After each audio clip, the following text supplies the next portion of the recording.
আসসালামু আলাইকুম। মই কোনো মৌলানা নহয়, মই কোনো হাফিজ নহয়। জাষ্ট এটা কথা আজি আপোনালোকৰ আগত ক'ব বিচাৰিছোঁ। তাত হয়তো বহুতো ভুল ভ্ৰান্তি হ'ব পাৰে, মোক আপোনালোকে মাফ কৰি দিব। কথাটো হ'ল কি জানে, আমাৰ কোনজন নবীয়ে নমাজ পঢ়ি থকাৰ সময়ত চৰাই চিৰিকটিবোৰে গছৰ মূৰা বুলি তেখেতৰ মাথাৰ ওপৰত পৰিছিল, তথাপিতো তেখেতে এক মনে এক ধ্যানে নমাজ পঢ়ি আছিল। আৰু সেই নবীজনৰ নাম কি আছিল? সেই নবীজনৰ নাম কি আছিল? আমিও সেই নবীজনৰ নিচিনা নমাজ পঢ়িবৰ কাৰণে আমি আশা কৰিব লাগে।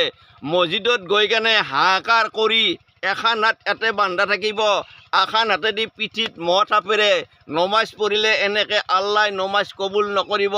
সেই নবীজনৰ কথা মনত কৰিব আৰু সেই নবীজনে যেনেকৈ নমাজ পঢ়িছিল সেই অনুসৰে আমিও নমাজ পঢ়িবৰ কাৰণে আমি সকলোৱে আশা কৰিব লাগে।